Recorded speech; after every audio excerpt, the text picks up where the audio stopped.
Hello बच्चों, let's see this question. A particle of mass m is projected with a speed u at an angle theta with the horizontal from the ground.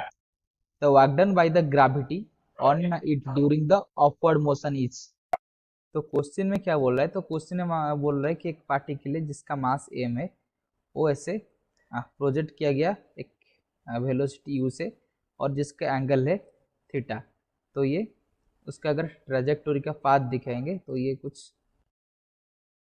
ऐसे move करेगा। तो हमको ये बोला है कि हमको वर्क डन निकालना है कौन कितनी टाइम में, during its upward motion. Upward motion means जब ये नीचे जाकर इधर इसकी हाईएस्ट पॉइंट में रुक जाएगा, इसके अंदर हमको उसका वर्क डन निकालना है, क्योंकि उसके बाद वो डिक्रीज करेगा, मतलब डाउनवर्ड डायरेक्शन में आना स्टार्ट हो जाएगा।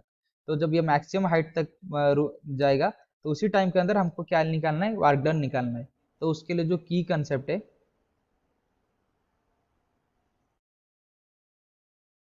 तो की कंसेप्ट क्या है, जो वर्क डन होता है वो क्या है, एफ इंटू एस। एफ क्या है, फोर्स, एस क्या है, डिस्प्लेसमेंट। ये कौन सी डिस्प्लेसमेंट है, ये डिस्प्लेसमेंट है। तो ये जो डिस्प्लेसमेंट हम इधर लेंगे, ये है डिस्प्लेसमेंट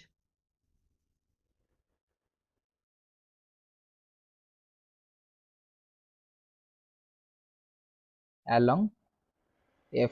यानी कि फोर्स जो है, हम जिस फोर्स को कंसिडर इधर करेंगे, तो इस फोर्स के अलग जितना डिस्प्लेसमेंट है उसको हम लेंगे। तो इधर कौन सी फोर्स फोर्स दिया दिया गया है, इधर ग्रेविटी फोर्स दे दिया गया। मतलब ग्रेविटी फोर्स कैसे लगेगा, ऐसे परपेंडिकुलरली नीचे लगेगा। ग्रेविटी फोर्स डब्ल्यू इसको बोलते हैं, या इक्वल टू एम जी हम इसको बोल सकते हैं। तो ये जो नीचे फोर्स लगेगा उसको थोड़ा अच्छे से लिख लेते हैं।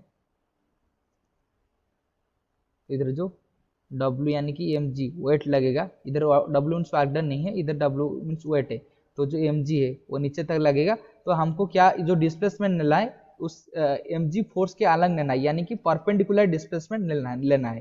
तो perpendicular displacement till maximum height कितना होगा, तो ये होगा, तो इसका मैक्सिमम हाइट जो ट्रैवल किया है वही होगा। इधर डिस्प्लेसमेंट क्या होगा, इस परपेंडिकुलर हाइट होगा, यानी कि मैक्सिमम हाइट होगा। तो प्रोजेक्टाइल मोशन में मैक्सिमम हाइट हमको पता है कितना है।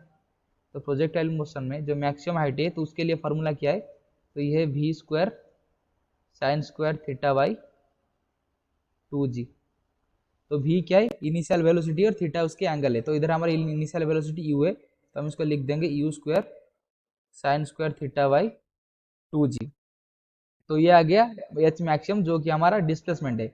तो फोर्स दे दिया गया है कि फोर्स क्या है, ग्रेविटेशनल फोर्स है, यानी कि एम जी। एम क्या है, मास, जी एक्सेशन ड्यू टू ग्रेविटी। तो हमारा जो वर्क डन होगा वो क्या होगा, इधर एफ इंटू एस, और इधर हम इसको नेगेटिव साइन लगाकर लिख सकते हैं एफ इंटू एच मैक्स। क्यों इधर नेगेटिव साइन लगाएंगे, क्योंकि जो ग्रेविटेशनल फोर्स है वो क्या है, नीचे की तरफ लग रहा है, और हम जो वर्क डन फाइंड कर रहे हैं वो अपवर्ड मोशन के लिए फाइंड कर रहे हैं। अपवर्ड मोशन के लिए मतलब उसका जो हाइट है, मतलब जो डिस्टेंस वो ट्रेवल किया है वो ऊपर की तरफ है, और जो फोर्स लग रहा है वो नीचे की तरफ है, मतलब दोनों अपोजिट डायरेक्शन में। इसलिए जो वर्क डन होगा वो नेगेटिव वर्क डन होगा, इसलिए हमने एक नेगेटिव साइन लगा दी।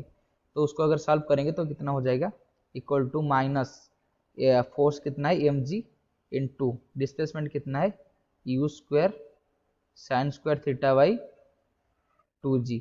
तो जी जी कैंसल, तो ये हो जाएगा m minus m u square sine square theta by 2g। तो अगर ऑप्शन चेक करेंगे तो m u square sine square theta by 2, sorry g इधर कैंसिल हो गया, तो जी तो नहीं रहेगा, इधर गलती से लिख दिए, तो जी तो इधर कैंसिल हो गया, तो एम जी बाई 2 होगा। तो अगर ऑप्शन चेक करेंगे तो option 1 minus m u square sine square theta by 2, वो माइनस साइन क्यों है, क्योंकि अपवर्ड मोशन के लिए हम कैलकुलेट कर रहे हैं, जिस टाइम पे फोर्स और डिस्प्लेसमेंट दोनों अपोजिट डायरेक्शन में हो गए, इसलिए माइनस साइन आया। तो option 1 is the right answer. I hope you have understood this question. Best of luck.